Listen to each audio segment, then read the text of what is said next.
الشيطان الرجيم بسم الله الرحمن الرحيم إن الله لا يستحيي أن يضرب مثلا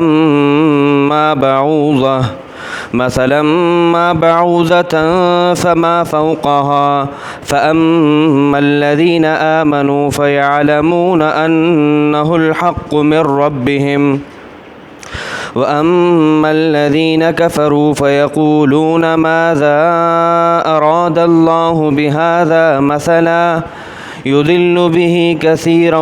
ويهدي به كثيرا وما يضل به إلا الفاسقين الذين ينقضون عهد الله من بعد ميثاقه ويقطعون ما أمر الله به أن يوصل ويفسدون في الأرض أولئك هم الخاسرون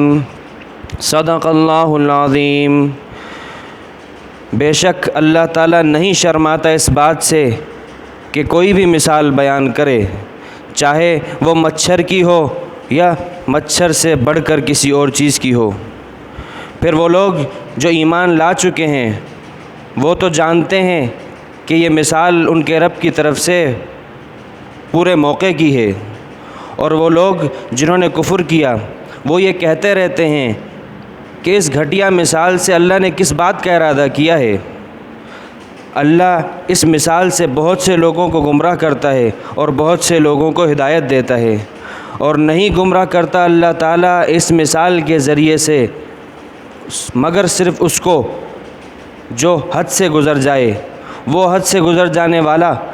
جو کہ اللہ کے ساتھ وعدے کو، عہد کو مضبوط کر لینے کے بعد توڑتا ہے، اور ہر اس چیز کو کاٹتا ہے جس کو اللہ تعالیٰ نے حکم دیا جوڑنے کا، اور زمین میں فساد کرتا ہے۔ انہی لوگوں کا انجام یہ ہے کہ یہی لوگ خسارے والے ہیں۔ سورۃ البقرہ کی آیت نمبر 26 اور 27 آپ کے سامنے تلاوت ہوئی ہے۔ دعا فرمائی اللہ تعالیٰ آیت کا صحیح مفہوم ہمیں عرض کرنے کی توفیق عطا فرمائے، اور پھر ہمیں اس کے مطابق عمل کرنے کی بھی توفیق عطا فرمائے۔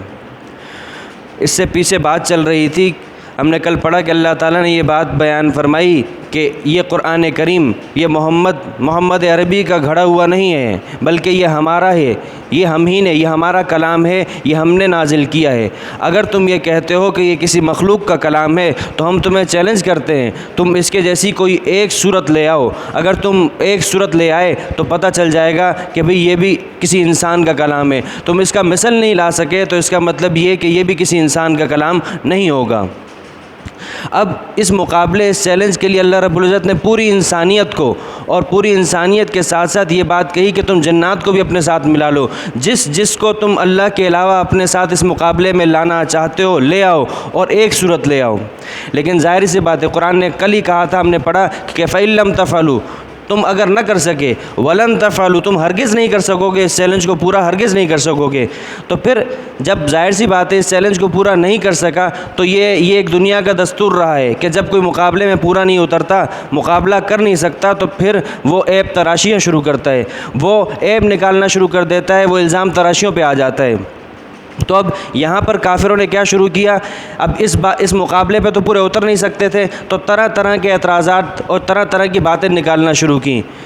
مثلا یہ کہا کہ یہ اللہ کا کلام نہیں ہو سکتا۔ یہ اللہ کا کلام کیسے ہو سکتا ہے کہ اس کلام میں مچھر کی، مکھی کی اور مکڑی کی مثال ہے؟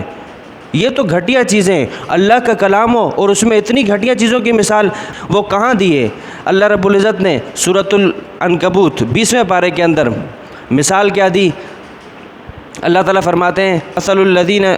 الذین اتخذوا من دون اللہ اولیاء، ان لوگوں کی مثال جن لوگوں نے اللہ کے علاوہ بتوں کو، رسولوں کو، نبیوں کو، کسی کو بھی اللہ کے علاوہ کارساز اور مددگار بنا کے رکھا ہے۔ ان لوگوں کی مثال کمثل العنکبوت، ان کی مثال مکڑی کی سی مثال ہے کہ جس طرح مکڑی ایک جالا بناتی ہے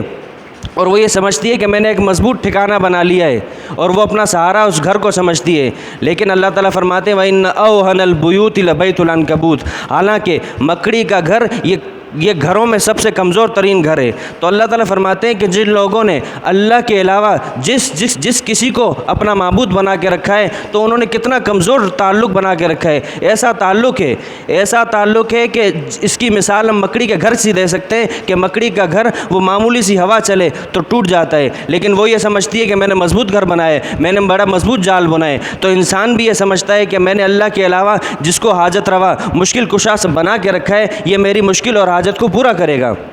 حالانکہ اللہ فرماتے ہیں یہ انتہائی کمزور سا تعلق ہے۔ ایک مقام یہ، دوسرا مقام 17واں پارہ، اللہ تعالیٰ فرماتے ہیں یا ایھا الناس، اے لوگو، ضرب مثل، ایک مثال ہم بیان کرتے ہیں، اسے غور سے سنو، فاستمعوا لہ، خوب غور سے سنو۔ فرمایا ان الذین تدعون من دونہ،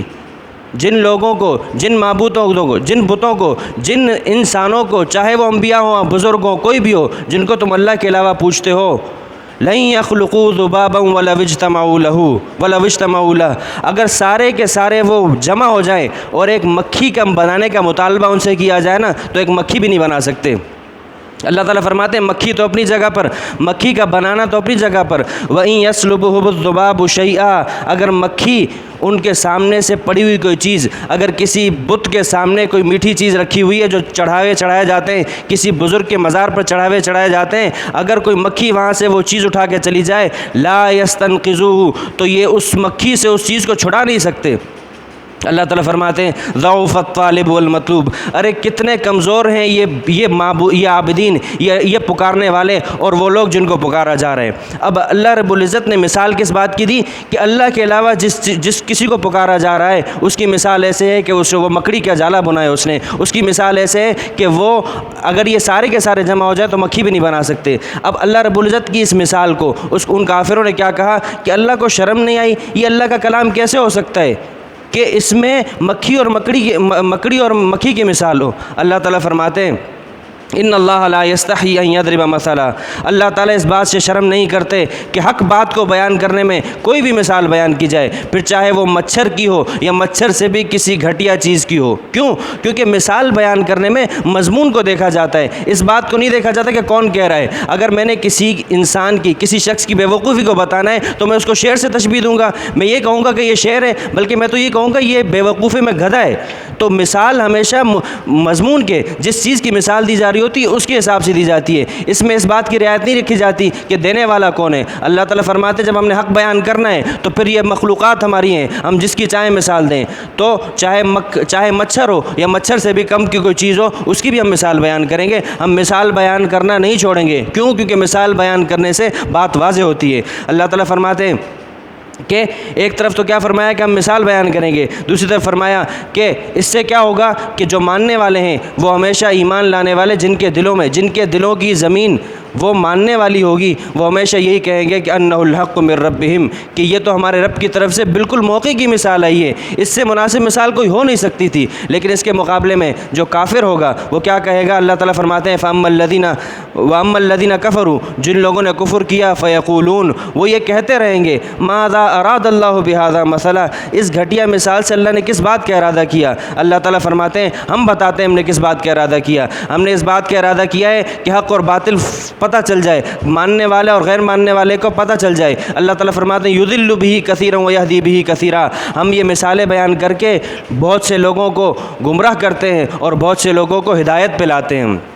وہ کیسے؟ وہ ایسے کہ جو ماننے والا ہے وہ جب مثال کو سنے گا تو اس کا ایمان اور مضبوط ہوگا، وہ اور مزید ہدایت پر پختہ ہوگا۔ لیکن جس نے ماننا نہیں ہے، دیکھیے قرآن ہدایت کی کتاب ہے، گمراہی کی کتاب نہیں، لیکن جس آدمی کے دل ہی میں کجی ہو، ٹیڑھا پن اس کے دل کے اندر ہو، تو پھر اس کے سامنے جتنی بھی سیدھی بات کہی جائے وہ سیدھی بات کو ٹیڑھا ہی لے گا۔ ظرف کی بات ہوتی ہے، برتن پاک ہوگا تو اس میں آپ کوئی بھی چیز ڈالو گے وہ پاک رہے گی، اگر برتن ناپاک ہے تو آپ کیسی بھی پاک چیز ڈال دو، دنیا کا بہترین مشروب دودھ اس میں ڈال دو وہ بھی گندا ہو جائے گا۔ آسمان سے بارش برستی ہے، یہی بارش گل و گلزار اگاتی ہے، لیکن اگر گٹر کا پانی ابل رہا ہو اور اس پر وہ بارش کے قطرات اور موسلا دھار بارش گرے تو اس بارش کو وہ گٹر کا پانی بھی خراب کر دے گا۔ تو اللہ تعالیٰ نے، ہم نے پڑھا کہ قرآن کریم میں اللہ رب العزت نے وحی کو بارش سے تشبیہ دی ہے۔ اللہ تعالیٰ فرماتے ہیں یہ وحی، یہ قرآن، یہ بارش کی طرح ہے۔ تو جس طرح بارش سے زمین کا یہ مسئلہ ہے کہ زمین کیسی ہے، وہ زمین اس بارش سے فائدہ اٹھاتی ہے یا نہیں اٹھاتی، اس طرح انسان،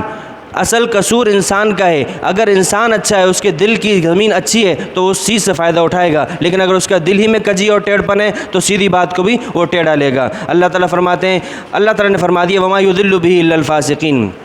ہم گمراہ کرتے ہیں لیکن صرف ان لوگوں کو گمراہ کرتے ہیں جو کہ حد سے تجاوز کر جائیں، جو کہ اللہ تعالیٰ کی نافرمانی میں حد سے تجاوز کر جائیں، ان لوگوں کو ہم گمراہ کرتے ہیں۔ آگے اللہ رب العزت نے ان حد سے تجاوز کر جانے والے لوگوں کی 3 علامتیں بیان کی ہیں، وہ انشاءاللہ اگلے درس میں آئیں گی۔ وآخر دعوانا الحمدللہ رب العالمین۔ اللہم لک الحمد کلہ ولک الشکر کلہ وإلیک یرجع الامر کلہ، اللہم لا احصی ثناء علیک انت کما اثنیت علی نفسک۔ یا اللہ